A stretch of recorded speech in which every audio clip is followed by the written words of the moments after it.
देखिए ये सब चलता रहेगा, हंसाने की थोड़ी सी पहल की मैंने, ताकि थोड़ा आप लोग रिलैक्स हो जाओ, अच्छा महसूस कर लो, क्योंकि जितनी देर से मैं सुन रहा हूँ काफी मजेदार बातें हो रही है। क्योंकि राजस्थान, गुजरात और मध्य प्रदेश के सारे सितारे इस बुलंद धरती पर दिख रहे हैं, ऐतिहासिक कार्यक्रम में दिख रहे हैं, और ये कोई छोटा मोटा आंडू पांडू कार्यक्रम नहीं है। सबसे पहले तो आपके दिमाग में ये चीज बैठ जानी चाहिए, बिल्कुल गाढ़ बांध लेना, संकल्प ले लेना, जैसा कि इससे पहले संकल्प दिलाया गया।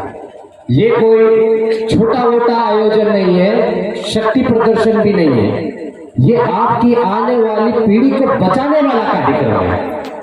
यहां से यदि आप कोई संकल्प लेकर जाना चाहते हो तो वो जो नारा जब बार बार दे रहे हैं उस नारे को कसम खा के जाना और उसको बुलंद करना। हर घर में, हर महिला के दिमाग में होना चाहिए, हर बच्चे के दिमाग में होना चाहिए, हर महिला पुरुष के, हर बड़े बुजुर्ग, हर अधिकारी कर्मचारी, हर बेरोजगार युवा, हर किसान मजदूर के दिमाग में ये बैठ जाना चाहिए कि जो जमीन सरकारी वो जमीन हमारी है, और जो जमीन की बात करेगा वही यहाँ पर राज करेगा। ये मैं आपको नया नारा देके जा रहा हूँ। और आदिवासियों के पास क्या है, मैं आपसे पूछना चाह रहा हूँ, क्या है भाई? जमीन के सिवाय कुछ है क्या? आदिवासियों की परिभाषा ही बिना जमीन के नहीं होती है। जैसे आप जमीन के मालिक बन जाते हो, इस धरती के मालिक बन जाते हो, उसी को हम मूल निवासी बोलते हैं। जो 5 जनवरी 2011 का जजमेंट है, अभी मांगूदादा बहन के गए, एक भील समाज की महिला नंदाबाई भील को सरेआम नंगा घुमाया जाता है। अब बताओ किसको घुमा रहे हैं? भील समाज की आदिवासी महिला को सरेआम नंगा घुमा रहे हैं, मारा जा रहा है, बर्बरता हो रही है उसके साथ में। फिर यही चीज कोर्ट के माध्यम से सुप्रीम कोर्ट तक गई, तो सुप्रीम कोर्ट ने डांट फटकार लगाते हुए ये जजमेंट दिया 5 जनवरी 2011 को कि ये आदिवासी जो दिख रहे हैं, ये जो भील समाज की महिला जिसको आप नंगा घुमा रहे हो, जिसका आप शोषण कर रहे हो, जिनके ऊपर आप अत्याचार कर रहे हो, यही इस देश के असली मालिक है। अब मालिक का शोषण हो रहा है।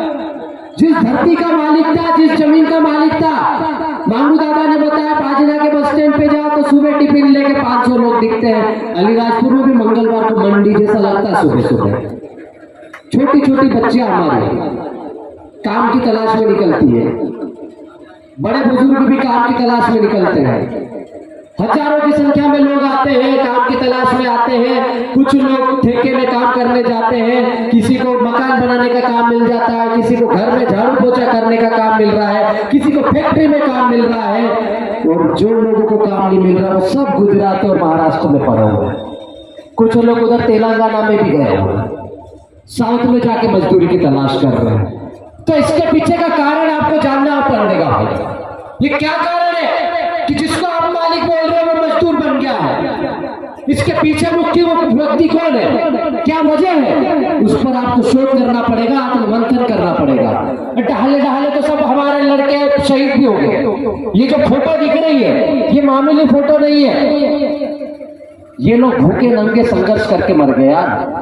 वो इसलिए मरे, ये इसलिए शहीद हुए कि ये जो लोग पांडाल में बैठे हुए हैं इनके बदन पे अच्छे कपड़े आए। हम लोग अच्छे कपड़े पहन के घूम रहे हैं, जींस पहन रहे हैं, कोट पहन रहे हैं, टाई पहन रहे हैं। नेता लोग बढ़िया सफेद कुर्ता पजामा फंसा के आते हैं, चश्मा भी उतरता नहीं आजकल है। स्कॉर्पियो तो ऐसे दौड़ती है, हमारे तो दारू बिकती है ब्लैक स्कॉर्पियो में। तो ये उन्नति तो हो रही है, लेकिन ये लोग जो शहीद हो गए वो किस लिए हुए? ये इसलिए नहीं हुए कि आपका पर्सनल विकास और खुद का विकास करो आप। ये इसलिए शहीद हुए हैं कि आपका जो समाज है उसके मूल अधिकार बचे रहे, उसके जल जंगल जमीन बचा रहे, उसके संवैधानिक अधिकार बचे रहे। हम यहाँ से बड़ी बड़ी बातें करते हैं, कमल कांग्रेस को उखाड़ फेंकने की बात करते हैं। राजस्थान वालों ने तो कम से कम चलो बाप खड़ा कर दिया, लेकिन एमपी वाले क्या कर रहे हैं? कौन क्या कर रहा है? सबको दिख रहा है। थोड़ी देर में केकड़ा प्रजाति के लोग हैं, टांग खिंचाई का काम चालू। उधर शंकर भाई भील सेना बनाते हैं तो बोले ये बीजेपी का अनुसांगिक संगठन है। केशव भाई का नाम आ गया, मेरा नाम आ गया, हमको बीजेपी का घोषित कर दिया आपने। कमलेश्वर भाई को कभी कांग्रेस का बोलते हो, कभी बीजेपी का बोलते हो। कोई किसी के साथ नहीं, कोई किसी को समझ ही नहीं पा रहा।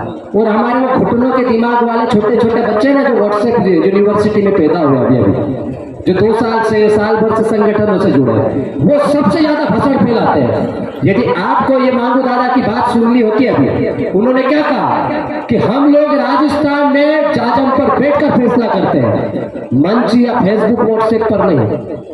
हमारे लोग क्या कर रहे हैं, केकड़े की तरह एक दूसरे की टांग खींच रहे हैं।